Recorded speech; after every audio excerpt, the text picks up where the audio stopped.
Hi everybody, I'm Giancarlo Caltabiano. Some of you may know me as the host of Bored to Death, but today I'll be talking to you as the designer of Attack All Humans. Now I just got some printed material, digitally printed, not the production copy, but I wanted to open these up and show you guys what the final components will look like, as I told you I would on the Facebook group. So these are the location tiles. That came out pretty easily. Check these out. So this is some of the artwork in Attack All Humans, and all the locations will be unique. I have listed them all on the Facebook group, Attack All Humans, the board game on Facebook. So if you want to sign up, go check that out. All right, those are really cool. So how this works is basically you're going to determine the number of players. If you're 2 to 4, you'll use this side of the command center.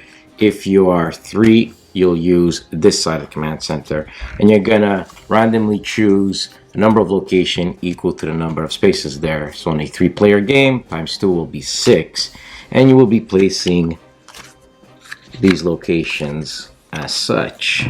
All right.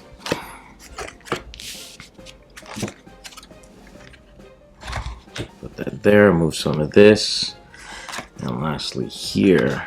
And there you go, and there you have your setup for a 3-player game, and these will be out of the game, and each player will choose their race, and these are the player boards.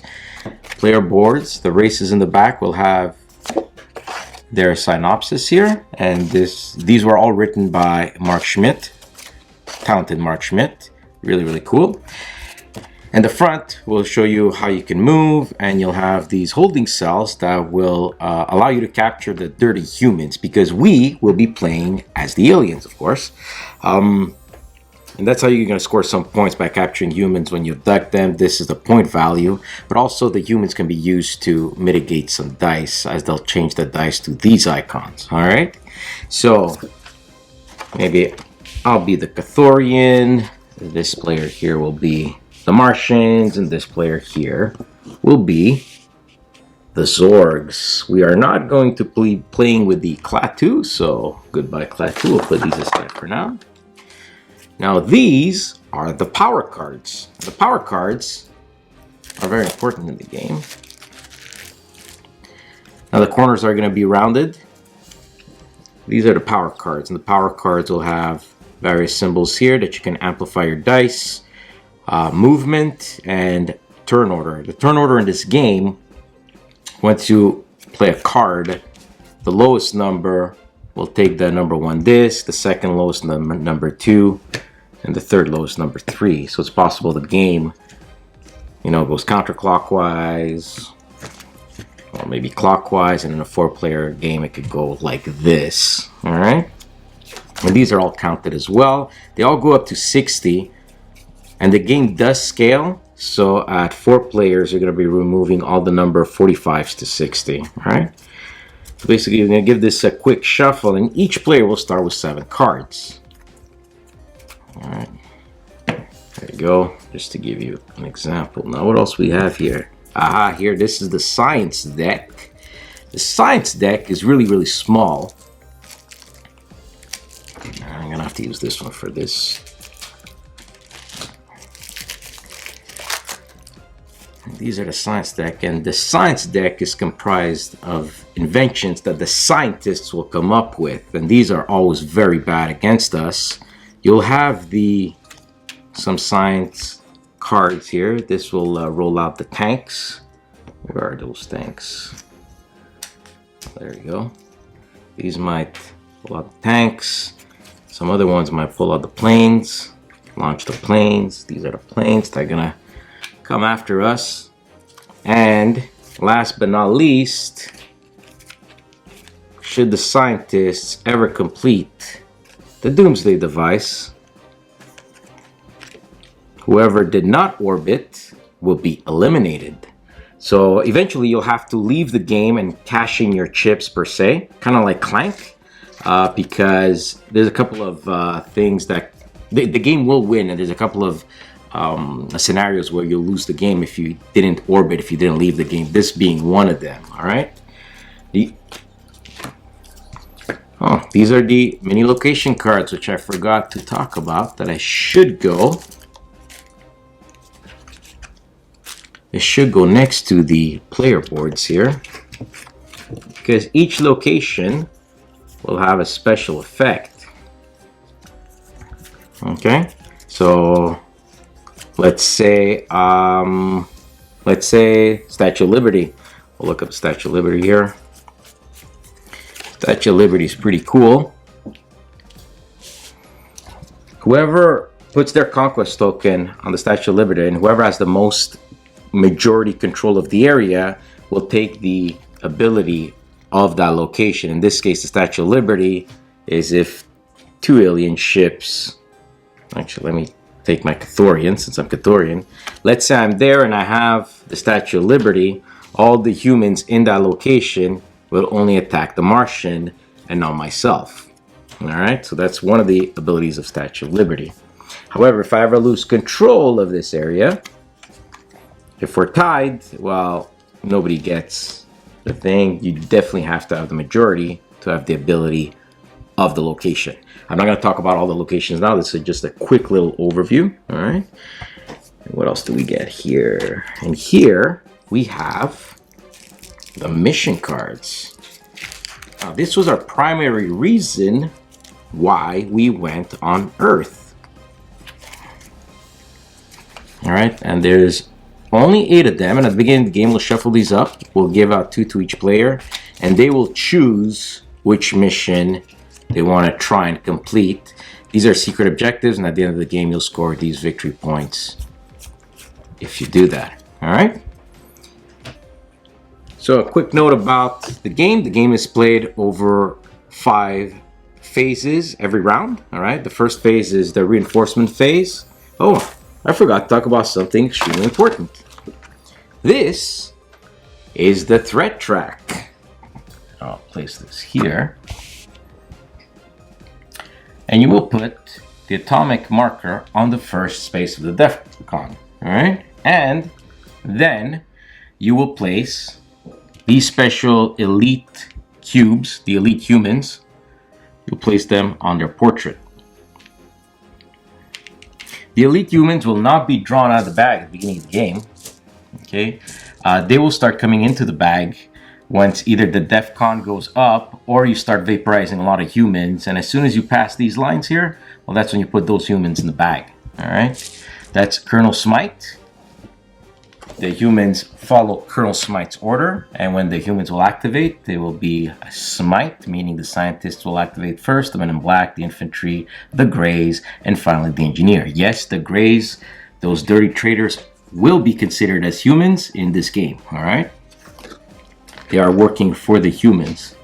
So now that that game is set up, okay, just to give you a quick little rundown of the actions, we have reinforcement.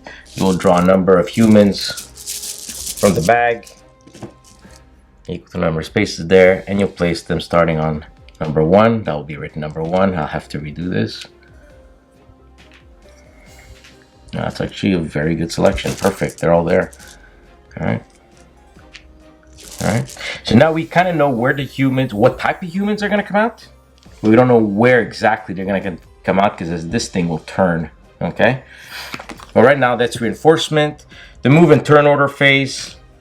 You will take one of your power cards here and you will decide. Take one of the cards and you put it face down on one of these values, on one of these spaces here. If I place it face down here, once everybody is ready, we'll reveal it and we will move in that direction. So if I was here, I have to move 2 counterclockwise. I will now be going here. Okay. Should I play a second card? All right. On my next movement phase, the way you move here is that you take the highest number minus the lowest number and you'll move the difference in the prevalent side. So in this case, I will move 1 clockwise. Because 3 minus 2 is 1 clockwise.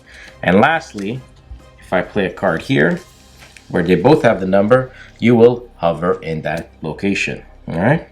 Once movement is done, we also look at turn order, and turn order is very easy. Depending on the move card that you played, you say which number you are, and you'll give these out accordingly. As I said earlier, the lowest will get the number 1, second lowest number 2, and third lowest number 3. Turn order is very important in the game because sometimes you might want to get to a certain location before someone else does. Roll and actions is the meat of the game. You will roll these dice. You will put a number aside, and then you'll have a bunch of other rerolls, 2 more rerolls, okay? And you can choose to put some aside. You could choose to reroll the dice you put aside, and that's pretty much roll and reroll. I'm not going to go through all the explanation of the icons, but basically you can either vaporize humans with this icon, you can try and abduct them, and as I said, abduct them from locations. When you abduct them, you'll put them in the matching cell, and now you are one step closer to get 3 victory points if you have another scientist, or you can use this scientist. You can process him to turn one of your die into that icon, and that's why there's dice mitigation is really important, and abducting is really important. However, also is vaporizing, because vaporizing, you'll put the humans here, and these will score you points at the end of the game depending on how many humans you've vaporized. The more humans you vaporize than any other, you'll score 7 points. Don't forget, some of the mission cards will also want you to have the most vaporized humans. See, it's a show of might, and you'll have some of the this is some of the flavor text for some of the races there. All right. And lastly, with the dice, you can also amplify a die by discarding a card, matching symbol, and you'll get those. You'll get twice as many icons as opposed to 1. Now, what's really important in the game is that there's a hand management aspect, and there is no draw phase in the game. All right, so the only way you can draw cards is by recharging, and that's this icon here. Okay, so if ever I got this, it's 2 cards per icon, so I would draw 4 cards. And now having cards in your hand is really important because that also represents your hull's integrity of your ship. Should at the end of any of these phases you have no cards in your hand, you will crash and you will take a -2 token. Okay? Then you're gonna refill back up to 6, not 7. 7 is only for the beginning of the game, and you keep playing. All right? So that's roll and action in a nutshell. I haven't talked about the hostile action was either the phaser or abduction. You can't do both. You have to choose one or the other. But the passive action, you can choose both. We talked about recharge, which is card drawing. And this is shields. Shields, at the beginning of the game, as you escape the human compound, you will have no shields on your ship. To activate them, you need 1 shield. And now you'll have your shields activated. And shields will prevent damage from incoming humans or other player, because yes, you can attack other players if you're in the same location. All right. Orders and deploy. The way the orders and deploy works is you'll flip over the card, the top card of the power deck, and you will have an orders and deploy icon here. So you'll have a direction and a value. So the direction will say, technically there should be humans there. I took them out, but this says 1 counterclockwise, so this will move 1 counterclockwise, and now they deploy. And once they've deployed, we go on to the human actions. Now, as I've stated, the humans, you look at location 1 and you'll go clockwise from there, and each human in that location will activate according to Operation Smite. So the scientists will act first, men in black, infantry, the grays, and the engineer. A pair of scientists in a location will reveal what we talked about, will reveal one of the science cards. Now, science card, as you notice, is really small. There's only 7 of them. And you know that 3 parts are part of the Doomsday device. So there's a 50-50, close to a 50-50% chance that they'll draw one of these. And that will mark the end game, so be careful with that. So the scientists will come up with nasty things against us by revealing a card from the science deck. The Men in Black is these black cubes here. If ever they're in location with aliens, they will do 2 points of damage to each alien ship there, unless of course one of them had the Statue of Liberty. Let's say I did. In this case, they only do 2 points of damage to the Martian. They wouldn't dare attack their most beloved location landmark, right? How do you take damage in the game? Well, you're gonna lose 2 cards from your hand.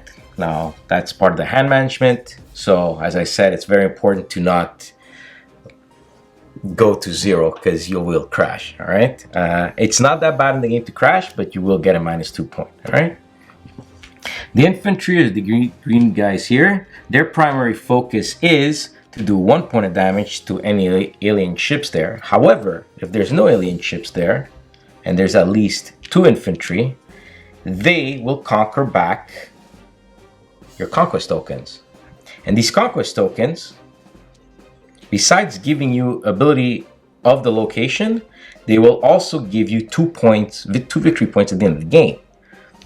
If there's 2 there, they will remove a conquest token from the highest threat, meaning the highest threat is the player who has the most conquest token at that location. If there's a tie, they will remove the topmost conquest token. All right, and in this case, well, now the blue player, the Zorgs, will have the location ability of Route 66. The Greys have a passive ability. That's these blue guys. They will be gray. Right now they are blue, but they will be gray. That every time you do an action to either vaporize or abduct a human in that location, you must target them first. They are a nuisance. And even though they'll go to your pile here, well, guess what? They're not worth any victory points. Unlike the other humans that can be used for research, the Greys are space vermin, and we already know what they do, and there's nothing for us to gain knowledge on them. All right. And lastly, you have the engineers, and that's these yellow guys here. And every pair of engineer in a location, should there be a second one there? Here we go. They will put a bunker token there. If they do it again, they'll put a second bunker token. And lastly, if they must do it again, you remove this thing here, and the location is completely bunkered down. Now, most of your conquest tokens will remain there if you had, okay? However, this location is bunkered down. You can never, ever land there. So when you do a movement, if you're supposed to land there, well, you'll actually go, you don't count this thing. So if it says 1 counterclockwise, you'll actually go 1 counterclockwise. Or if it's, 2 clockwise, you'll skip this and you go 1, 2. All right? And lastly, if there's ever 4 humans in a location, they will act like this here. They will act like a pair of engineers and put a bunker token. Now, if ever there's a number of bunkered down location equal to the number of players, in this case 3, everybody who did an orbit will be eliminated. To orbit, you must have the right cards when you reveal your cards as hover. And instead of hovering, you say, guys, I'm out of the game, and you are cashing in your chips. So as you can see, these humans that you collected, they will be safe, but your conquest tokens will never be safe because the military could take them out, and you give extra player more time to place their conquest tokens. So you don't want to leave the game too early, right? You gotta be careful with that. All right, and that's it. And we'll talk about these guys here. Colonel Smite, if she ever comes out, she actively, this is our worst nightmare, she will actively seek out the closest alien ship and do 3 damage to them, which is the most damage that any human can do to the aliens, besides Agent Z. And Agent Z is the head of the Men in Black, and he as well will do 3 damage, but he's not as bad as her because he will not actively seek the aliens out.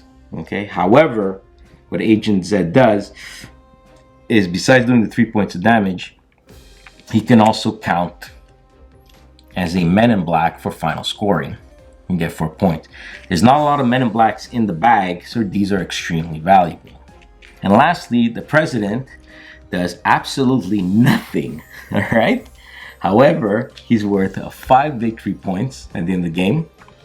And to capture him, you gotta roll 4 abducts. Now, as I said, there's only 3 dice in the game, so you will have to use a card and amplify that. Okay, so make sure you have some Men in Black handy if you ever want to change some of those dice to abduct. All right, you might give up a token, and now this goes to that. You amplify, and now you'll take the President whenever he's in there, and you score yourself 5 points. Lastly, we do the DEFCON roll. You roll the die, and you move the DEFCON up that many spaces. The die goes anywhere from, you got 1 0, 1 1, 1 3, and 3 2s. So a game is pretty short because if this ever goes there, well, they launch the atomic bomb, and whoever did not orbit is eliminated. So those are the 3 ways that you can lose the game. If you didn't leave the game yet, is by nuclear weapon, if they have 3 locations bunkered down, or if they come out with the Doomsday device. Okay? That's the end of a round. A new round begins, and we keep going until either all players have left or one of the endgame triggers, which I just explained which ones they are, those 3 there. And the player with the most points wins. The player with the most points, don't forget, you'll count your couples of types of humans, your secret objective if you succeed, and lastly, 2 points for every bunker down, for every conquest tokens you have, and the player with the most wins. That is pretty much Attack All Humans in a nutshell. We will be coming to Gen Con this year, so please subscribe to the Facebook page, Attack All Humans, the board game on Facebook. And if you want to try and get a demo in, you're more than welcome to come and see us at Gen Con. I will be posting in that group, the Attack All Human board game Facebook page, our availability and locations where we'll be. We will not have a booth, so we'll be going around, but we will be showcasing this game as well as Star Wars, which that's my brother who designed it, who's also designed Street Kings and Neon Knights, and that one's pretty fun too. So check it out, and hopefully you'll come and see us.